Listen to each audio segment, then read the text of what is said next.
Hey everybody, welcome to another episode of Purple Insider. Matthew Coller here, and this is another fans-only episode where I go through all the questions that people have sent me, and many of them are great for today's episode, so I'm excited to give answers to them, and we are entering phase something of the Vikings offseason, another week of OTAs where we will be out at TCO Performance Center. And just real quick, a rundown of some of the things to look for. We're going to be out there on Tuesday to watch practice. Number one is, once again, who's showing up. No Justin Jefferson last week. We'll see if he's there this week. I would not expect Dalvin Cook or Danielle Hunter unless there is some resolution. And if you guys are looking at your calendars and realizing it is almost June 1st, that is really the date to look for of, will the Vikings release Dalvin Cook? Will they trade Danielle Hunter after June 1st, where it becomes favorable to trade him with his contract? Or will both of these things play out through the summer? Also, with Justin Jefferson, I notice a lot of people on the internet who are trying to look at his social media and say, well, you know, he's posting this or he's posting that. Does that mean he's getting a contract extension? Look, I've always been in the camp that Jefferson, it is so much more favorable for him to sign an extension this year, whether it's a 3-year deal or a 5-year deal, that trying to play this out and fight it all the way to the final moments of how long the NFL allows teams to keep players through 5th-year options and franchise tags, it's just not a favorable option. And that's the way that the CBA is designed. And if it wasn't, then you'd probably see a lot more guys fight it. But that's the way the world works. And if Justin Jefferson ultimately doesn't like the direction after a couple of years, well, then, you know, he can start having that conversation about going elsewhere. But for the time being, the Minnesota Vikings have all the leverage.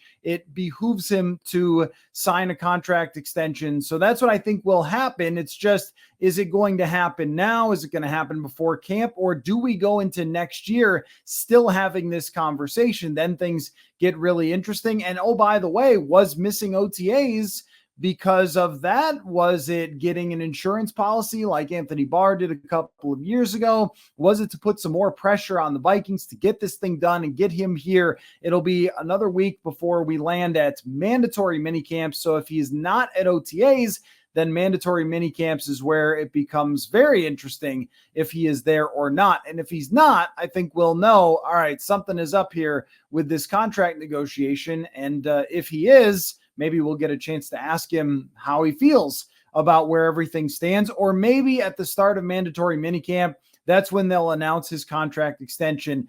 Usually they do come before camp, but would not be the first to happen earlier in the summer. I remember Eric Hendricks went that way. So I did see last week a lot of freak out from folks about the Jefferson situation. And I think that if you listen to the episode that was on the podcast only feed with Will Raggets, we talked a lot about how some patience is going to be required for this thing, but I'm still leaning toward Jefferson signing an extension. Also, we'll see if we get our first OTA look at Jordan Addison. We did not see him practice in the one day that was open to the media, so kind of where he's at. Is it a health issue? And we'll hopefully get a chance to talk with Kevin O'Connell about why we didn't see him practice last week, or was it just a workload issue that they want to make sure they're taking it very, very slowly with him, because you know, there were some injury issues there last year and then into this offseason with the combine and so forth. So it's hard to say why he wasn't there. We didn't get a chance to hear from O'Connell on that, but we'll see if he's back out there for OTAs. And just a reminder that there's nothing worth getting super upset about at the end of May, early June, when it comes to OTAs. So anything that you see or read or whoever's not there, not worth it. Save that for much later when we've got things to really dive into. So speaking of that, let's get into some of the questions here that we have from Vikings fans about OTAs and what has happened and what will transpire in the future. Folks, I'm super excited to tell you about a new sponsor for the show that just made us a whole lot cooler. That is Oakley. Express your style, build a look that's made for you. You guys know that I spend my summers out on the golf course, and while my golf game remains not great, Oakley's do two things for me. They, one, improve my golf look by a lot. And anytime I can look more like Justin Jefferson, I got to take that opportunity to look cool when I'm out there golfing. And they also protect my eyes from the hot Minnesota sun. Not a lot of clouds out there in the summer, to our benefit,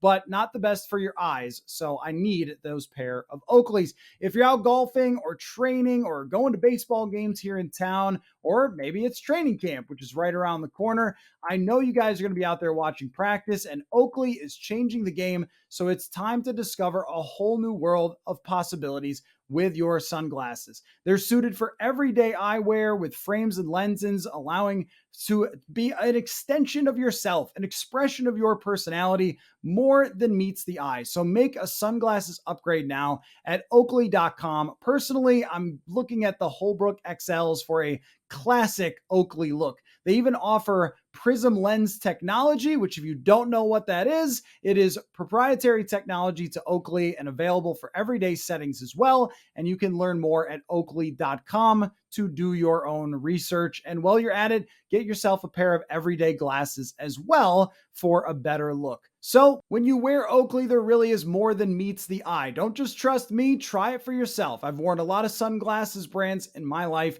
and I can assure you that Oakley is not only the best looking, but the best quality out there. Head on over to Oakley.com for more information today. Let's start with Matt Verick. Is that supposed to be like a playoff Maverick? We've gotten questions from Matt before, and I don't think I ever put two and two together that is it supposed to be like Maverick? Matt Verick. Maybe that's what I should call myself and steal it from you guys. Anyway, Matt says, felt like the Vikings offense last year was very boom or bust, and there were long sections of games where they had 3 and outs. Do you think that was just getting used to the new system? I think that may have played some role, and they certainly talked about that from time to time where there was, I don't even want to say miscommunications, but just not being fluent in the offense the same way that you would want to be if you're Kirk Cousins and the wide receivers and so forth. But I also think that this is purely a product of who Kirk Cousins is as a quarterback, that whether it's game to game or even first quarter to second quarter to third quarter, there is always a boom or bust element of his game. And when we think of him as somebody who is game manager-ish, and I don't mean that as an insult, I mean that he's got to execute the offense. Things have to be going in the right way. And he is not a playmaker off of schedule. And I think that is always going to limit what he can do on third down. And I've brought it up a couple of times throughout the offseason, but it really stuck out to me that someone like Daniel Jones converted a heck of a lot of first downs. So when you don't have that running or scrambling part of your game, you can't be a Patrick Mahomes. You can't be a Josh Allen on third down, where if the other team pressures you or gets everything right, you can just make them wrong and run for a first down. Well, that's not an advantage that the Vikings have. So I think that puts a little bit of a cap on what they can be as a consistent team, converting third downs, keeping drives going, because if something goes wrong, if there is pressure, it's a lot of times going to result in a sack.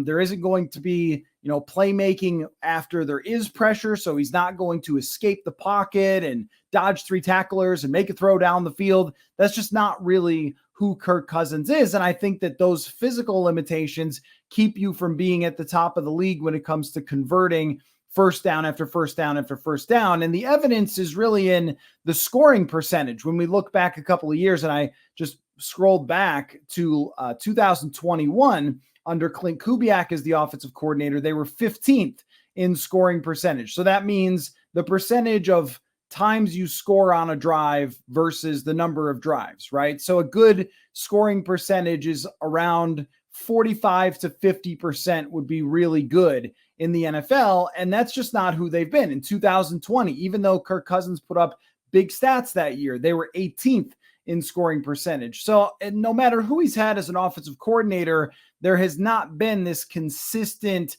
every time they get the ball, you expect them to score, or every quarter. And nothing ever really works that way in football. A lot of times it is. You score 14 points in one quarter, 0 in the next. You always see those graphics of first half, they put up 282 yards. In the second half, it was only 114. Like, you'll see that all the time. So sports work that way a lot anyway.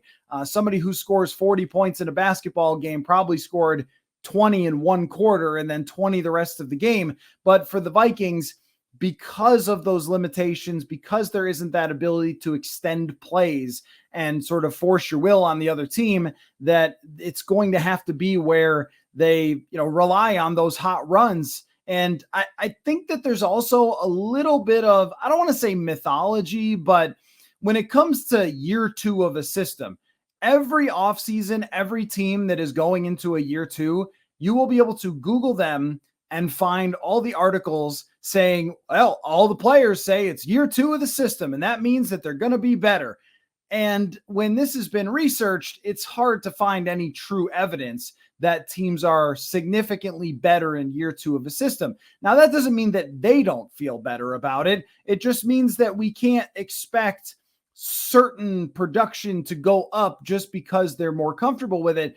They had a lot of great moments on offense last year. They were a top 10 offense, and I'm not sure that asking them to be any different than they've ever been over Cousins is really a fair expectation. If they are, and it's year two of the system, and oh my gosh, everything is so much better, well, then that's good. I mean, that's good for them. But I don't know that you can really rely on that being the answer of, oh, well, now they've got it. So but I mean, they had it by what, week 4 or 5, week 6, and then there's a whole second half of the season and so forth. So maybe there was a couple of games in there, but even then they came out in week 1 and absolutely trounced the Green Bay Packers. So some of that stuff is, I think, a little bit overrated. And I don't know if I'm going to be the one to be banging the year two of the system, it'll be much better type of drum. I think that what we all know is exactly how this offense is going to be, with only 1 or 2 wild cards that could change the math a little bit. And those are Jordan Addison and whatever is happening in the run game. Because last year their run game was wildly inefficient. It was one of the least efficient run games in the entire NFL. So they bring in Josh Oliver. They want to do more 22 personnel, 21, 12, all, big personnel, fullback in there, tight end in there, just to run a little more effectively and then use play action off it, which they weren't particularly great with play action last year. It's really the first time in Kirk Cousins' career where he hasn't been great off of play action. So I think that there's an area where you could gain 20 or 30 points over a season just by running better, using the expected points added metrics. In that way, you could improve. And with Addison, if he can be a threat right away, and this doesn't really speak to the fantasy numbers, the 70 catches of Adam Thielen versus, let's say, it's 50 catches from Jordan Addison, but the threat of beating someone one-on-one, the threat of some deep plays to Jordan Addison, we just did not see those at all from Adam Thielen. It was so much underneath stuff last year that if there is a deep element to Jordan Addison, even a little bit, that could also improve their scoring. But it's probably going to be the same type of boom or bust that it's always been throughout Kirk Cousins' career. And I will be impressed if they find ways to improve on it system-wise.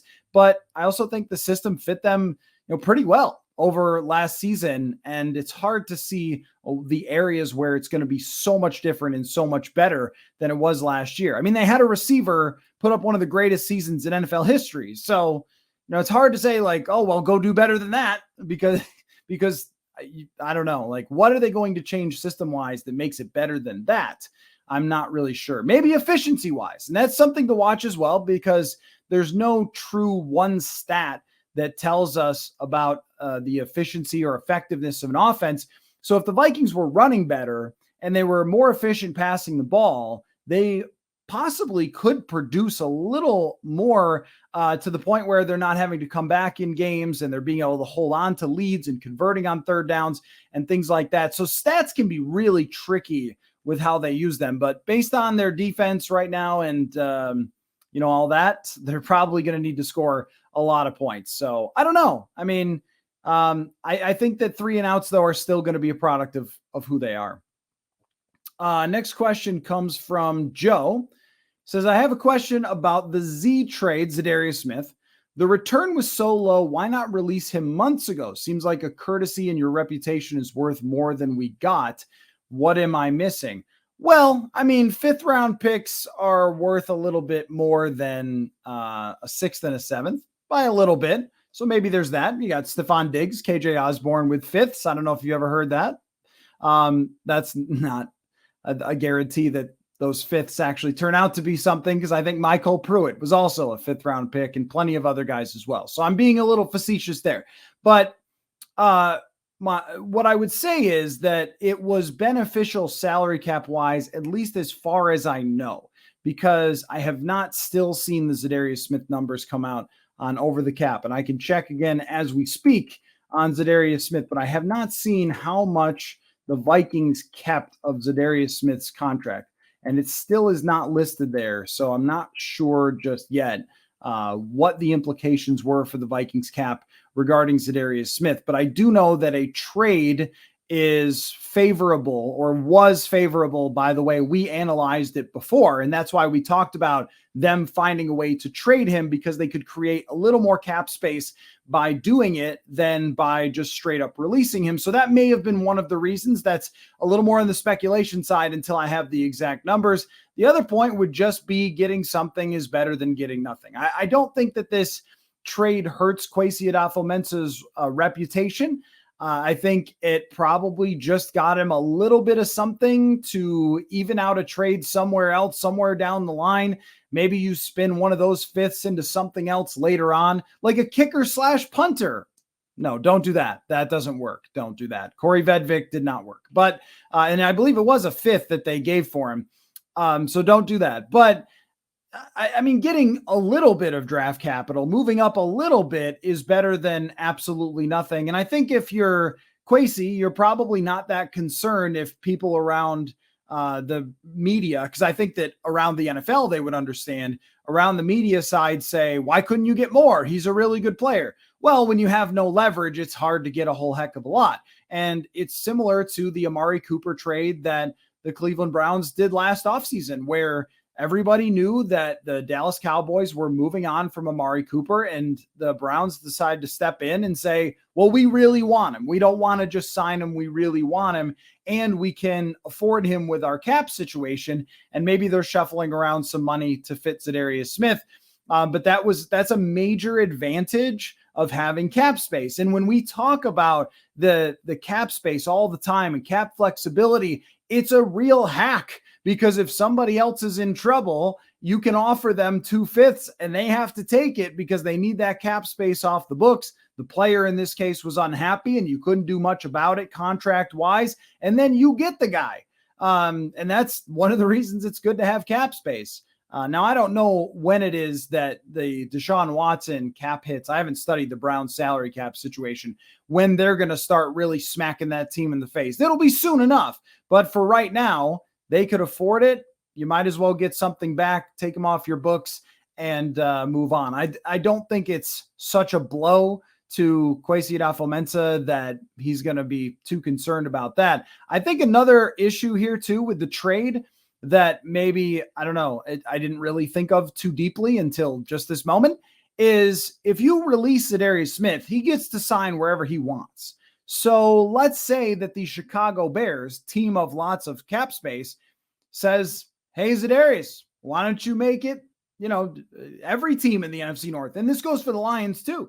Why don't you just come to every team in the NFC North and come sign with us? Come sign with the Lions. Come sign with the Bears. Well, that's not good for the Vikings. He's really good, especially if you play him early in the season. So I guess if it was the Lions, they'd play him late in the year. But if you don't want to play against him, you don't want to help them. So send him off to the AFC, because Za'Darius Smith is not going to be like, I think I'll sign. He signed with the Vikings, right? He's not going to say, I think I'll sign with an AFC team, so I don't have to play the Vikings. No way. That guy loves a good revenge game. So I think that was a big part of it as well, is making sure he's in a location that he's not going to really be able to hurt you. This comes from Pete. Brian Flores. He lost a few defensive pieces since being hired and now is going to be relying on less experienced unit to hold up. Yeah, I mean, mainly Za'Darius Smith. So what is the biggest thing he can do to help them? Oh, yeah. Well, I mean, A couple of things. Number one is he can find who is going to be a part of this team long term.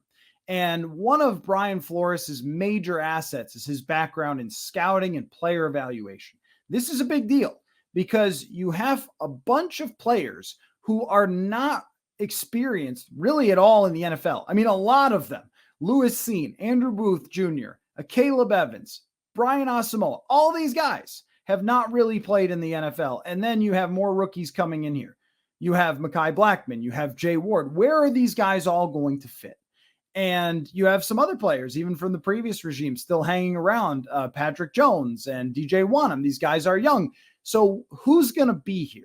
Who matters to your future? Who's going to fit with your defense that Kevin O'Connell wants to play? Now, this more aggressive philosophy, I guess he just decided that this year and not last year when he wanted to play, let's force him to dink and dunk a million times. So I don't know about all that, but if they would stay or change depending on what Brian Flores does long term. But let's assume that they want to stay with this philosophy and who fits and who can play and who can't play and what positions you have to evaluate and replace right away. That's a big benefit, I think, with his evaluation abilities to know who you're going to keep around and be able to evaluate them properly throughout the year. So did you draft a hit or a miss with Lewis Cine or the corners or Asamoah? Is he the next Eric Kendricks or not?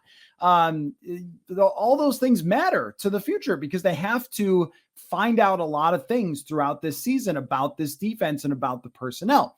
The other thing is, I think that he can at least put some pressure on opposing quarterbacks to have to scramble a little bit to find the right reads, to have the offensive line on the same page. Everything was just so easy for opposing quarterbacks last year. And the proof is somebody like Mac Jones was playing over there with a second grade offense for the New England Patriots and just didn't seem to be all that uncomfortable as he was throwing for, I think, a career high in yards. Mike White is a journeyman backup quarterback, and he's in there. Has he had a journey? I don't know if he's a journeyman yet, but he's a backup quarterback, and he's in there throwing all over the place on the Vikings. Teddy Bridgewater was coming off of a concussion. It was the third string quarterback. He couldn't practice all week. He came in and threw for a bunch of yards against the Vikings. I mean, everybody was having their time against the Vikings last year, and they won't want that again. They will not allow that again. I think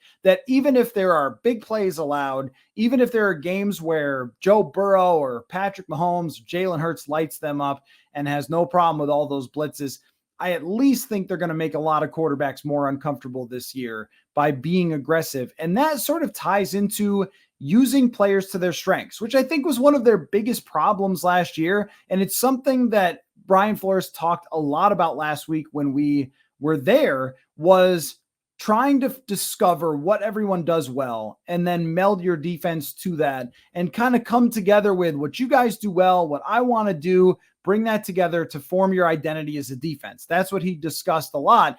And maybe there are some guys who can't do anything well, and those guys get cut eventually. But I think a lot of these guys were drafted for a reason, right?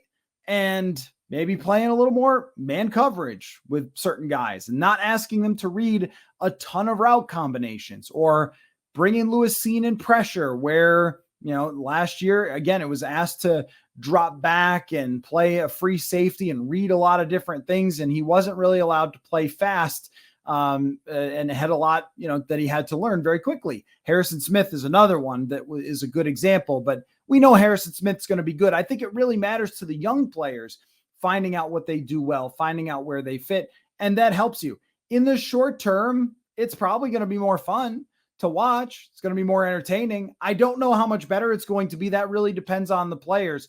But I think the aggressive mindset, as opposed to a defense that really didn't work for the personnel last year. And I do think that the ideas of Vic Fangio are really good and can work, but you have to have the right personnel to fit to it. And Ed Donatel did not have that last year, and it was square peg, round hole. And I think what Brian Flores can do is he can shape the pegs and the holes and make them fit together. So maybe it'll be more conducive. Maybe it'll be more entertaining, and maybe we'll learn that some guys who they drafted recently can play. And if they can't, then we'll know who has to be replaced. That's where he can help them. but is he going to make it a top 10 defense? Like, probably not. I mean, it's just going to be a really tough task. Usually it takes a few years to build up a defense. I mean, think about even when Mike Zimmer took over, and you're not going to find too many better defensive minds. Takes over in 2014. They're okay. They show progress. I think this is that type of year. And then 2015, they become quite good. And by 2017, they're number one in the league. It's always a progression with that, unless you spend a crazy amount of money. But when you're drafting, you have to develop. You have to have a lot of pieces kind of coming in and out to find out who fits. And that's where he can help in the long term. The short term, again, maybe we get some more sacks. Maybe we get some cover zero interceptions. But I don't know if it's going to be way like worlds better than it was last year. All right, this one comes from Chris. Is there a possibility that the Vikings franchise tag Kirk Cousins if the draft doesn't go their way? I assume you mean next year, and they play their way out of a top quarterback. No, they cannot franchise tag Kirk Cousins again because he has already been franchise tagged 2 times. And I think if you franchise tag someone a 3rd time, and I have not memorized all of these rules, but I think if you franchise tag them a 3rd time, it's like the highest paid plus or something like that. It's absolutely out of this universe cap hit, makes it so it's impossible. The rules are really designed so a team can't just do it again and again and again without getting heavily penalized. So no, they can't do it. And those franchise tags, they stay with a player forever. So if you were tagged twice by Washington, you're tagged twice. You can't get like, oh, he went to a new team, so now they get 2 new fresh tags. No, that's not like that. So he's already been tagged a couple times, and that's kind of that's where that will not happen again. It's either extension or he goes. And the way that they're talking, I don't know. I think an extension is still within the realm of possibility. I do. I'm not saying that I think that tomorrow he's going to get extended, but I wouldn't be shocked if tomorrow he's extended. It just seems like what you're saying they understand, which is they couldn't trade up for a quarterback that they wanted in this last draft. They did not want Will Levis. And when they're looking at next year, if they think right now, and plans can change, but if they think right now that there's only really 2 quarterback prospects that are interesting to them for next year, and you never know who's going to emerge, but are they going to take that risk? And if they are looking at their team expecting to be very good, and then maybe 2 years from now, very, very good. And I don't know how Justin Jefferson feels, but if he wants to keep Kirk Cousins, all of these things could add up to an extension. How long it's going to be, I don't know if they're still having those negotiations, but I think that there was probably a difference between 2 and 3 years or 2 and 4 years, something like that. I think the Vikings had only so far they wanted to go, and Cousins wanted to go farther than that. And probably when you look at what Derek Carr and Daniel Jones made, that he would be looking at making just as much or more money than that. So you can see how they reached an impasse. But at the same time, this is always where we've run into. It's like you can see why the 2 sides wouldn't come to an agreement. But ultimately, the team says, how are we going to find a better quarterback than this? And Kirk Cousins says, all right, then let's get another extension done. And I'll keep running this back. So I don't know. Maybe that's something to discuss with a few guests this week or something about that possibility. But it just strikes me that I think that that's still realistic. I don't mean to scare anybody, but I think it's still realistic that a Kirk Cousins extension could happen before the end of the summer. So I guess we'll find out. But one thing I know it won't be is a franchise tag. This question comes from CJ. What are Kirk's Hall of Fame chances? Aren't the Vikings, JJ, KOC, etc., his best vehicle? If so, why can't they compromise on money? Well, that's what I was just talking about. I think that they might be able to.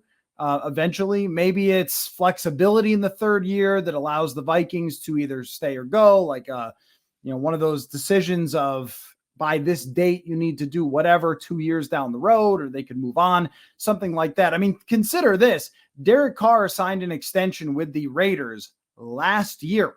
He signed a 4-year extension, and they set it up so if they needed to cut him, they could, and that's what they did.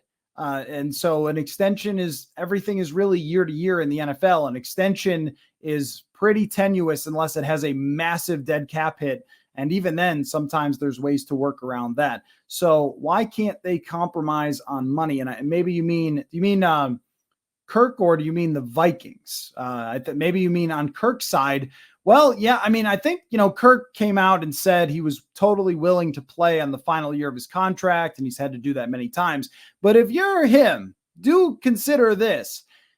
You know how old you are, right? Like, you know that there can't be many more contracts and many more extensions to be had. So if the money is good and you can project out what you'd be getting, rather than looking at Derek Carr and saying his contract with New Orleans was not anything special. So if you end up playing, say, okay football, and they go 9-8, are there other teams that are going to line up to give you massive dollars? After this year, we did see kind of a middle class of quarterback emerge, where you have the top-notch paid guys getting 50, and then below them is 40. It's still a lot, but 38, 35, 40 in that range, that is a little more middle class-ish. Not a true middle class, but middle class-ish. And I think that if Cousins looked at what happened with Carr and said, I'd love to have that 3-year deal, and maybe he can kind of push them into it, but I don't know how much I'm getting, even if I have a good year. If he has an unbelievable year and they make the Super Bowl, well, then the Vikings will just, roll up a Brinks truck for him. But if it's just an okay year with a team in transition, is he going to get much more than Derek Carr got? I don't know. A lot can change next year. Maybe there's a desperate team, but I don't know. So from the compromise perspective, yeah, maybe it is in Kirk's best interest to do that. And it's also possible that he could change his tune a little bit of, well, maybe I do need you guys more than you need me, since they have made it clear that they were trying to trade up for quarterbacks, that they were checking in on Trey Lance, that they were doing all these other things to kind of say, hey, Kirk, we'll do it. We'll move on. As far as the Hall of Fame chances, they're not good. They're not good. And there is, I've cited this before, the Hall of Fame monitor. Stats are not going to make as big of a difference unless your stats are out of this world, because there's 17 games. It's a pass friendly. We're going to have to recalibrate the whole where someone ranked at the end of whatever. But an objective measure for this is the Hall of Fame monitor by Pro Football Reference.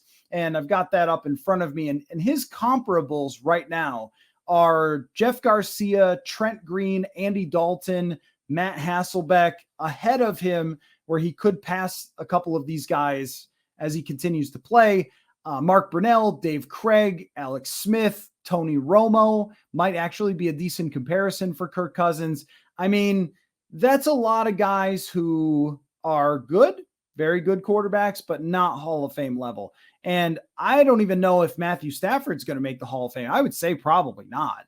And he's got a Super Bowl. So even if Kirk Cousins played for a couple more years and even made the Super Bowl, even won the Super Bowl, I don't know. I think he would have to win it. He would probably have to win the Super Bowl in order to get in. But we're even having a discussion about Matt Ryan and the Hall of Fame. And Matt Ryan, his accomplishments rank much, much higher than Kirk Cousins. His are more comparable to Ben Roethlisberger, Phillip Rivers, Terry Bradshaw, Kurt Warner. Like, he's in that conversation by the Hall of Fame monitor, which is not the perfect way of looking at it, but his Hall of Fame chances as of right now, unless he wins a Super Bowl, are, fluttering at somewhere between 0 and 1%. There's still a ways to go in his career, possibly. There could be 5 more years.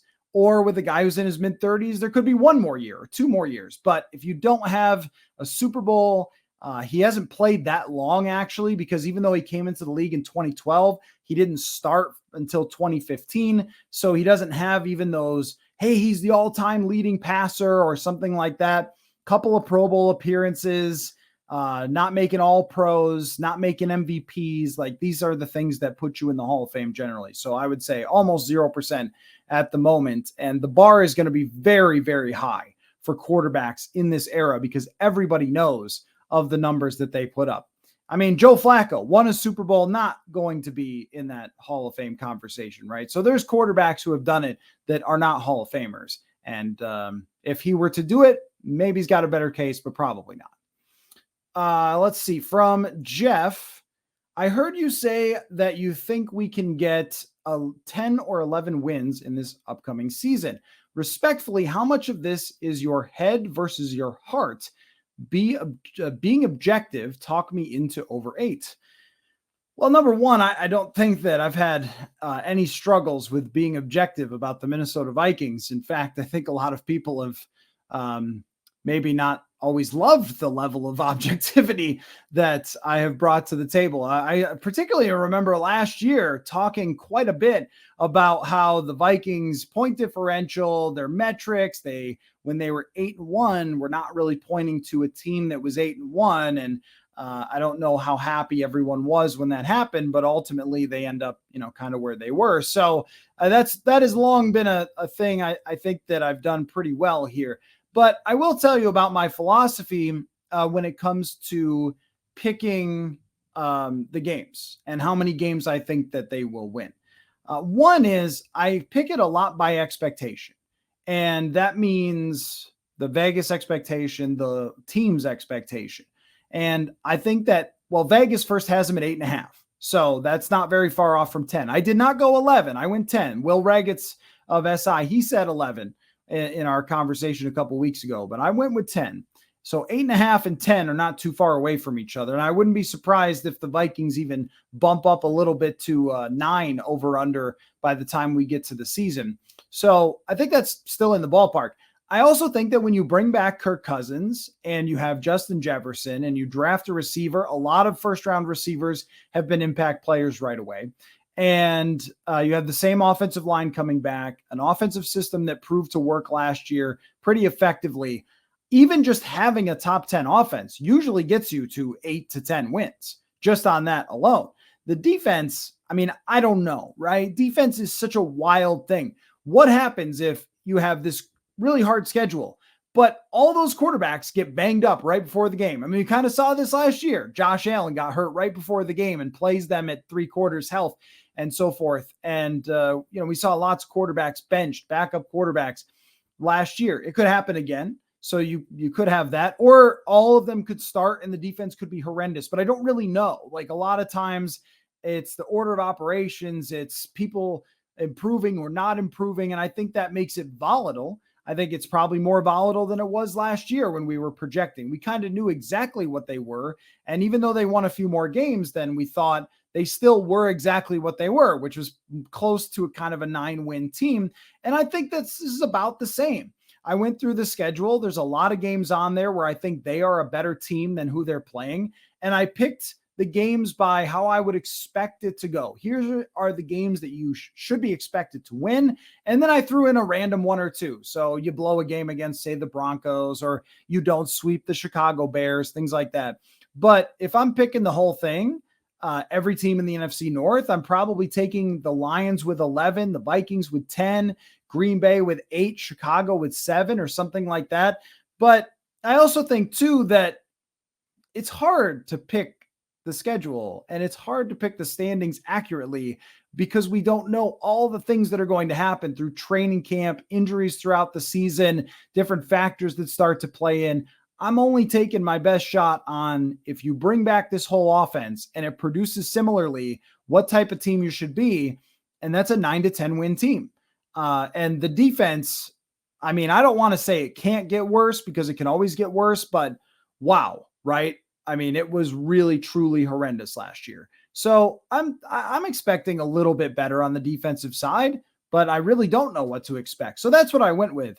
I don't really have a whole lot of heart for any of this stuff, right? That's not really how I do the job. So that's really entirely what it was about. But if you came from the future and you told me, no, dude, they only won 6 games, I'd be like, okay, I could see it.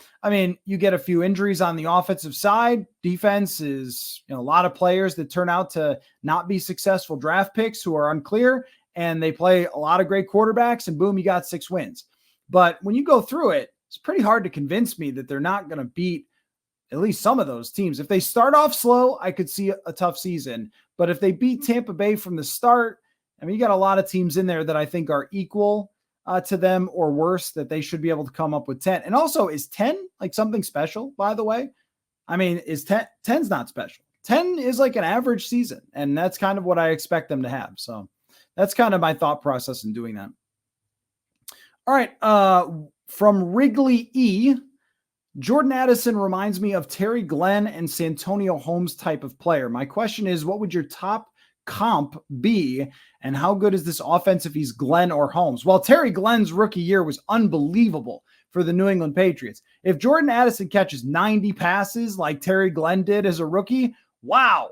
I mean, yeah, this offense is going to be top 5, not just top 10. If you have Addison and Justin Jefferson going 100 catches each, and you have your Keenan McCardle and Jimmy Smith combination or something. Yeah, if he's one of those guys, your offense is freaking amazing. If he's that right away, I mean, long-term, that's what you're aiming for, right? You're aiming for them to have that type of combination that they had for so long with Diggs and Thielen, or Jefferson and Thielen. So right away, I mean, Terry Glenn was one of the best rookies as a receiver to ever come into the NFL. I don't know if I can put it quite up there. I think that I would say, now let me look at how big those guys were. I don't remember exactly. How big was Terry Glenn? Was he big? He was only 5'11" and 195 pounds. So that's an interesting one. I like that. I could see that. How big was Santonio Holmes? Because you have to consider that Jordan Addison is not very big. Yeah, Santonio Holmes, 5'11", 190. So yeah, I like those comps. I guess I was thinking a little more along the range of like an Emmanuel Sanders. Like Emmanuel Sanders is, let me look on here. Let's see. He was 5'11" and 180 is what he was listed at. But Emmanuel Sanders became a really good receiver by running routes and tracking the football. And it's amazing how if you're elite at those skills, you can be good no matter your size. And that was Emmanuel Sanders. He was kind of a guy I looked at. I think a lot of people have also looked at Calvin Ridley as a potential comp for him. Undersized guy, but you put him next to a Julio Jones, and then all of a sudden he's really, really good. I like both of those. And if he becomes Emmanuel Sanders, just looking at Emmanuel Sanders' stats, he was part of, a couple years into his career, some really great combinations of wide receivers. So 2014 Broncos, and they don't have Peyton Manning on this team, so it's a little different. But in the 2014 Broncos had Demaryius Thomas 111 and Emmanuel Sanders with 101 catches. Could you be that? I mean, that's the absolute ceiling, but it shows you that if you have a combination, it can be very dangerous of receivers like that. So I think that that's probably the ceiling for Jordan Addison. I think being anything higher than that is maybe setting it too high. And it's possible that, someone like Terry Glenn is a little too high, but I like both of your comps of smaller guys who were really able to get open, track the ball, had great quickness. Yeah, that's good. I think that he fits into those categories with a lot of those receivers. Now, he is smaller than all of those guys, though. Like, keep that in mind, that Terry Glenn is 190, Santonio Holmes 190. And do they really want, and that's why I went Sanders, because he's closer to where he is now. I think if he puts on 10 pounds, that's fair. But I don't know that you want him putting on 20 or 25 pounds, because quickness is really his thing. But good comps. Yeah, I like those a lot. This one comes from Doug. It seems like Kirk has played with, quote, the worst guards in football every year of his career. Is it possible that Kirk is making them look so bad? Yes. So this is something that I looked into maybe 2 years ago with Cousins, that every year of his career, the majority of the pressure came from the guard position. And that wasn't to say that he didn't have great tackles, because Trent Williams, are you going after, if you're an opposing team, Trent Williams? But even when Brandon Sheriff was his guard, still there was a lot of pressure coming up the middle.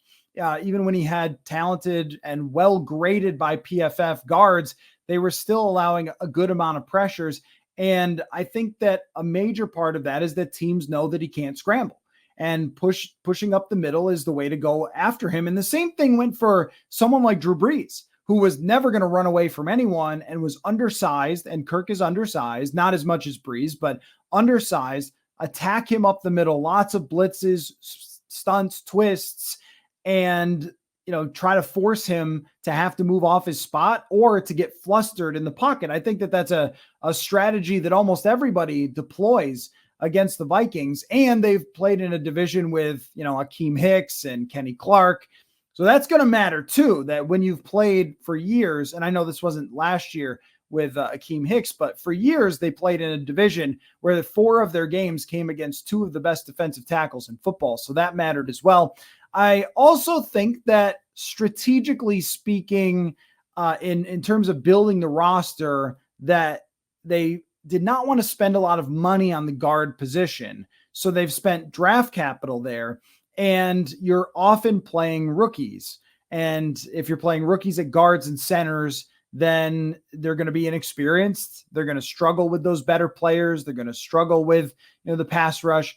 And that also relates to Kirk and his contract as well, that you have to make concessions on your roster when you have such an expensive quarterback. And that has often come in the form of trying to play rookies, drafting people, or filling those spots with your Dakota Doziers or your, Tom Comptons, that those play, like, some positions have to be cheap when your quarterback is making so much money. And they also spent on other stars as well, the Anthony Barrs, the Kyle Rudolphs, to give those guys, big contracts that caused, the guard position to be overlooked a little. So I think it's both.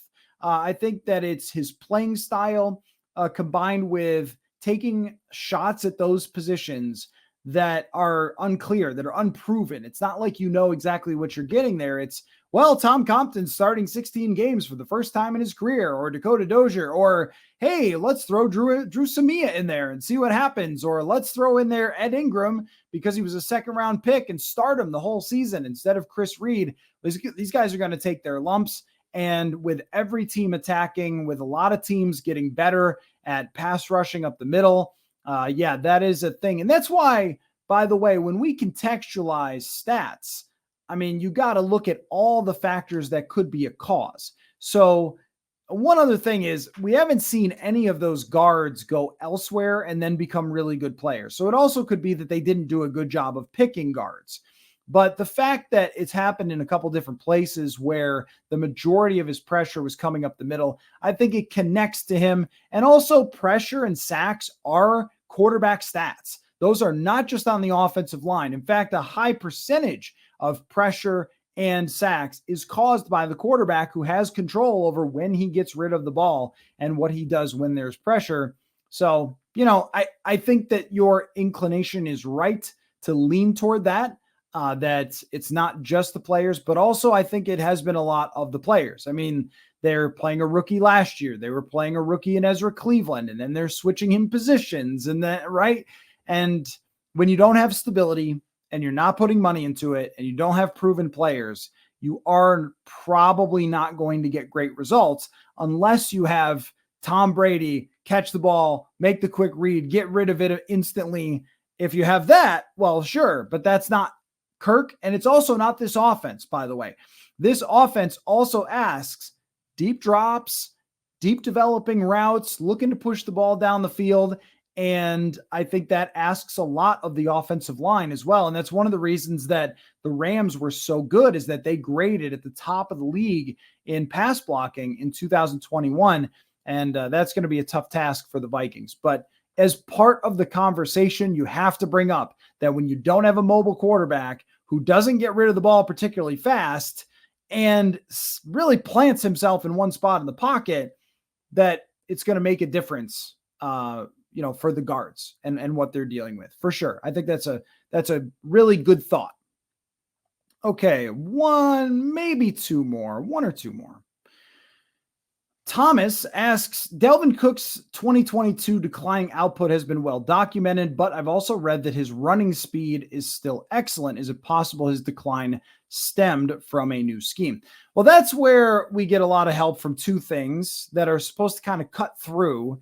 One of them is the rushing yards over expected, where previously in his career, he was producing way more yards than were expected based on the tracking data. So the tracking data shows where the blockers are, where the defenders are, and then calculates how many yards you're expected to get. Now, it's not a perfect metric, but I think that it tells the truth to my eye, where I would see situations that I thought, and I'm sure that everybody did this, a little more burst from Dalvin Cook would have hit a hole, hit a gap, and he's off to the races. It just didn't happen in the same way, especially in the second half of the season.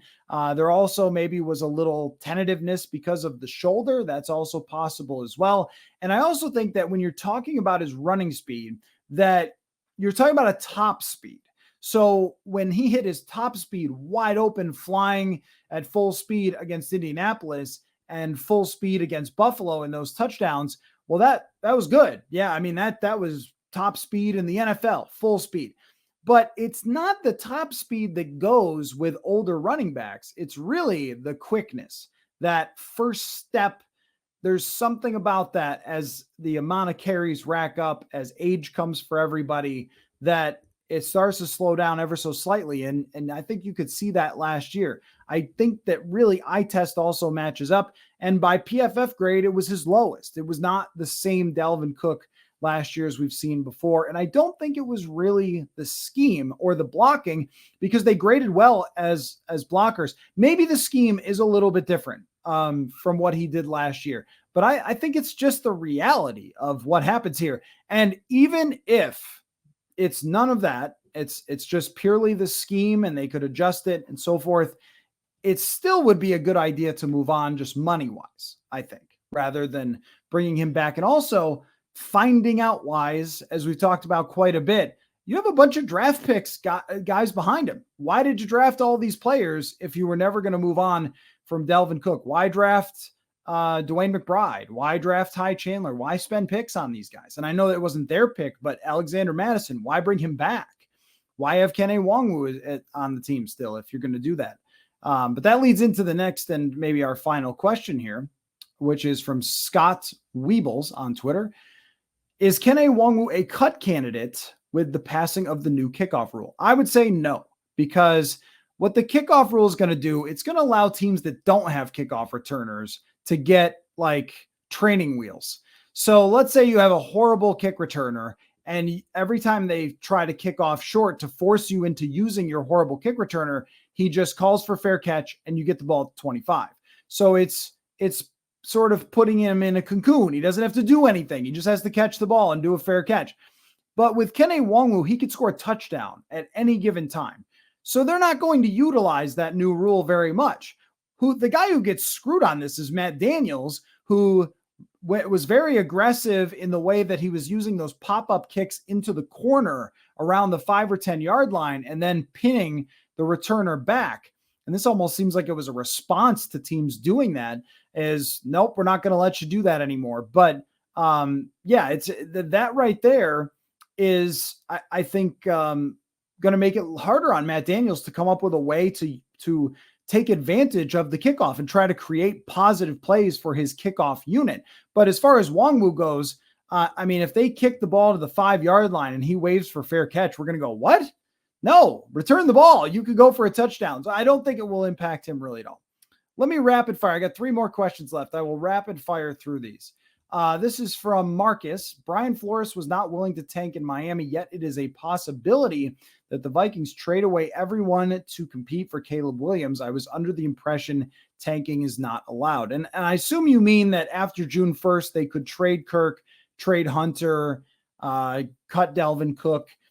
Yeah, I mean, I don't think that they're going to trade Kirk Cousins. So that's number one. And just by not trading Kirk Cousins, and if they do, wow, that'll be really something for the show. But what are our odds right now at trading him? 10%? No, not even 10%. 5% that they trade Kirk Cousins. It would be shocking if they did after June 1st. Again, if they do, the content, the discussions, they'll be wild. So we'll see. But, likelihood is not super high. As long as they have Kirk Cousins, they're not tanking. They're trying to win. They're trying to win the division this year. And Brian Flores, I think, knows the assignment. I think he knew the assignment when he got here. The job is to take a bunch of young players and figure it out and deploy something that's more aggressive, that fits better to your talent, and see what you can do. I don't think that he came here and took the job and said, number one defense, baby. I think he said, this is a bit of a project to work with. Now, I'm sure he would have rather have had Za'Darius Smith. And if they have to trade Danielle Hunter, well, that's going to be quite the blow. But he's going to work with young pass rushers and try to find spots where he can use blitzes to create pressure and do the job. They're not tanking unless they trade away Cousins and play Jaron Hall or Nick Mullins. I mean, if that's what that's a tank. But it would be really, really stunning. I mean, if they're trading away Kirk, it's for Trey Lance, right? It's not to tank. So I don't think that that's going to really be a part of the conversation at all. And trading away Hunter, they've got other pass rushers that they're going to try to develop. His job will be harder for sure, but I don't think it's a tank to trade him away. It would be a tank, I guess, only if they really move the quarterback. I can't think of any other way that it would. But I don't think he came with expectations that he was taking over the best unit in the league. I think he already knew that before they moved on from Za'Darius Smith. From Joe, it would be interesting to compare the 2020 Dolphins defense to the 2023 Vikings defense, wondering what kind of expectations we should have for Brian Flores. So the 2020 Dolphins defense was really good. And that is not the expectation for Brian Flores. I think it's much closer to the 2019 Dolphins defense, which was really bad because it was a transition year for them, a tank year, yes, but a transition for their roster where they moved on from a lot of people. But from 2019 to 2020, they signed a bunch of guys. They signed Kyle Van Noy, Shaq Lawson, Byron Jones. They brought in a bunch of talent. So that's really your next year, I think. This year, play everybody who's fresh and young. Figure out what you have, and then start adding pieces from free agency to boost up your defense everywhere you can, because they've added nothing from free agency outside of Byron Murphy and Marcus Davenport, and that's it. So it's not like they went out and grabbed a bunch of guys to fill up the defense. The 2020 Dolphins did a lot of that. They also hit on some picks, and they also developed some players quickly. But I don't think you should say, oh yeah, they're going to be this great defense because he did this in Miami. He had 2 years to do that in Miami, if I'm recalling correctly, and I'll check just briefly to make sure that I don't have my history wrong here with Brian Flores about where they ranked from 2019 to 2020. So 2019, yeah. On defense, they were 30th in yards and 32nd in points. And the next season, 20th in yards, but 6th in points. They went from 28th in takeaways to 1st in a 1-year span. But the roster was significantly different. I think Brian Flores is probably very good at his job. I don't think he's a magician. I think that what will determine this is whether those players find fits and whether they develop and whether they make plays. And the schedule is hard. And so I don't think this is a 32nd ranked defense, but I do think it's probably in the 20 range that'll have its moments because of the aggressiveness and some guys will make plays. But they lost playmakers. I mean, they lost Za'Darius Smith. That's a lot of sacks. They replaced Darius Smith with a guy who had no sacks last year. So that's a lot to make up from. Patrick Peterson was at the top of the league in pass breakups and interceptions. Duke Shelley had a ton of pass breakups. Like, there's a lot of players who actually were decent last year for them. Eric Kendricks was one of the best run defenders in the league, even if his coverage was, not as good because of the scheme. So yeah, I would not put expectations on this defense of being a top 6 in terms of scoring against. If they are, well, then we're not talking about 10 wins. We're probably talking about 12, 13, and maybe even a more legitimate, but that's a little bit imagination land for me. Expectations is, can you creep toward average? And can we be saying by the end of this season, wow, this guy, and this guy are guys you go forward with? That's kind of what happened in 2014. That's kind of what they need to happen now. And then you go into the next offseason and you start loading up around those players who can play. All right, last one. Push it a little longer than I wanted, but tons of great questions. From Abi Saha, hopefully got that right. Ivan Pace, Mr. Mankato thoughts. A London Fletcher comp for him, though Ivan needs to prove a lot to reach those milestones. London Fletcher is one of the great linebackers of, the 2000s. So that's a pretty high bar you're setting there. Mr. Mankato, though, great pick. Fantastic pick. All it takes for a linebacker to get in the Mr. Mankato conversation is one pick, couple of sacks, undrafted guy. He's a playmaker. He's fast. And look, if he's going up against third and fourth stringers in preseason, he's going to have some opportunities to make plays just like he did in college. Great selection for Mr. Mankato. I've got Dwayne McBride first. Ty Chandler, I think, still qualifies. That's a good one from what we saw in preseason because he didn't really play in the regular season. That might be a good one. I think those two are probably at the top because running backs just get so many opportunities. But Ivan Pace, right there. A guy who's not a developmental project so much as already as a playmaker. I like it. It's a great selection.